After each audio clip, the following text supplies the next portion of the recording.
Assalamualaikum warahmatullahi wabarakatuh. Bismillahirrahmanirrahim. Innal hamdalillah nahmaduhu wa nasta'inuhu wa nastahdi wa naskuruhu wa nastaghfiruhu wa natubu ilaih wa na'udzu billahi min syururi anfusina wa min sayyiati a'malina. May yahdihillahu fala mudhillalah wa may yudlilhu fala hadiyalah. Asyhadu an la ilaha illallah wahdahu la syarikalah wa asyhadu anna Muhammadan abduhu wa rasuluhu la nabiyya ba'dah.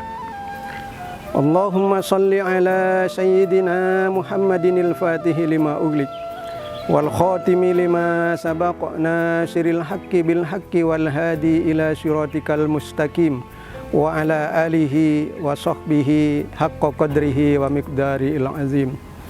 Qala rabbi shrah li sadri wa yassir li amri wahlul 'uqdatam min lisani yafqahu qawli. Allahumma anfa'na bima 'allamtana wa 'allimna ma yanfa'una wajidna ilma walhamdulillahi ala kulli hal. Sahabat Terput TV yang berbahagia, alhamdulillah segala puji dan syukur kehadirat Allah Subhanahu wa taala atas segala limpahan nikmat yang Allah berikan kepada kita semua. Sholawat dan salam semoga tetap tercurahkan kepada junjungan kita Nabi besar Muhammad sallallahu alaihi wasallam, kepada para sahabatnya, para tabi'in wa tabi'it tabi'in lahum bi ihsanin ila yaumiddin. Jamaah Terput TV yang berbahagia, suatu ketika, ini hadis diriwayatkan oleh sahabat Jabir bin Abdullah. Suatu ketika Rasulullah SAW ingin naik ke atas mimbarnya untuk berkhutbah. Maka ketika Nabi sampai di anak tangga yang pertama di mimbarnya itu, Rasulullah SAW mengucapkan amin. Kemudian begitu naik lagi ke tangga berikutnya, beliau juga mengucapkan amin. Maka di anak tangga yang ketiga beliau juga mengucapkan amin. Maka setelah Rasulullah SAW selesai berkhutbah, para sahabat Nabi bertanya kepada Rasulullah SAW, "Ya Rasulullah, kami dengar Anda tadi mengucapkan amin 3 kali sebelum naik mimbar." Maka Rasulullah SAW bersabda, "Wahai para sahabatku, tadi ketika aku mau naik anak tangga yang pertama, malaikat Jibril datang kepadaku. Lalu malaikat Jibril berkata, kata malaikat Jibril, kerugian yang sangat besar atau celaka seorang hamba apabila diberi kesempatan oleh Allah untuk masuk ke dalam bulan Ramadan, akan tetapi dia menyia-nyiakan waktunya di bulan Ramadan itu dengan tidak beribadah dengan khusyuk dan lain sebagainya, melalaikan amalan-amalan di bulan Ramadan. Maka orang yang begini ini didoakan oleh malaikat Jibril sampai akhir Ramadan dia belum mendapatkan ampunan dari Allah Subhanahu wa taala, maka didoakan celaka oleh malaikat Jibril, diaminkan oleh Rasulullah sallallahu alaihi wasallam.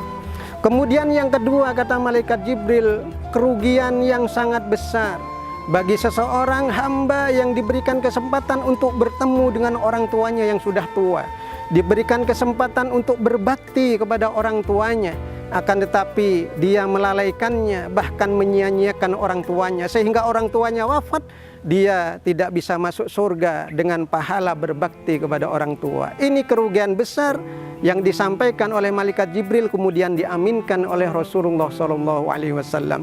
Kemudian yang ketiga, kata malaikat Jibril, sungguh celaka, kerugian besar bagi seorang hamba apabila namamu disebut, wahai Muhammad, di dekatnya, kemudian dia tidak bersolawat kepadamu, kemudian diaminkan oleh Rasulullah SAW. Jamaah Terput TV rahimakumullah, dari hadis ini sebenarnya banyak pelajaran yang kita bisa ambil. Alhamdulillah hari ini kita diberi kesempatan oleh Allah untuk beribadah di bulan Ramadan. Kita masih diberikan sisa umur untuk menikmati indahnya ibadah di bulan Ramadan.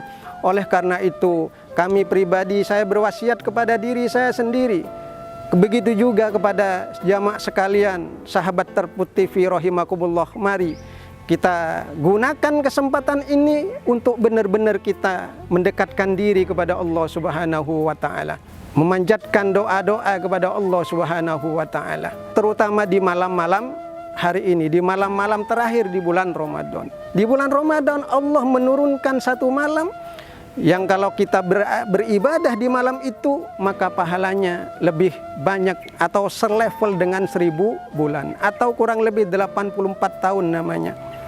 Oleh karena itu, masyarul muslimin jamaah terputih fi rahimakumullah, di malam Lailatul Qadar itu Allah menurunkan rahmatnya. Inna anzalnahu fi lailatul qadar wa ma adraka ma lailatul qadar lailatul qadri khairum min alfi syahr tanazzalul malaikatu warruhu fiha biizni rabbihim min kulli amr salamun hiya hatta matla'il fajr. Sahabat terputih fi rahimakumullah, di malam Lailatul Qadar ini Allah Subhanahu wa taala menurunkan banyak rahmat kepada kita semua. Bahkan Rasulullah sallallahu alaihi wasallam bersabda, "Man qama Lailatul Qadri imanan wa ihtisaban, ghufira lahu ma taqaddama min dzanbi." Ini karunia Allah kepada kita semua.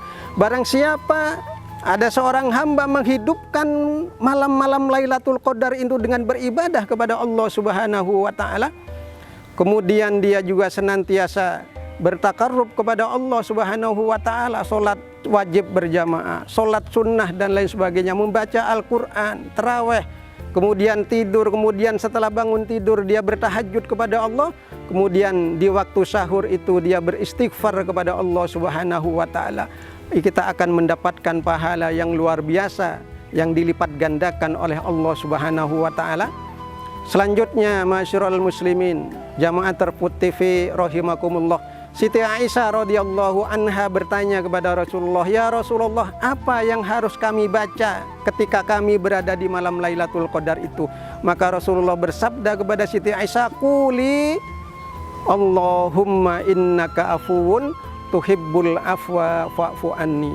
Barakallahu li wa lakum fil Qur'anil azim wa nafa'ani wa iyyakum bima fihi minal ayati waz zikril hakim wa taqabbala minni wa minkum tilawatahu innahu huwas samiul alim wal afu minkum. Wassalamu alaikum warahmatullahi wabarakatuh.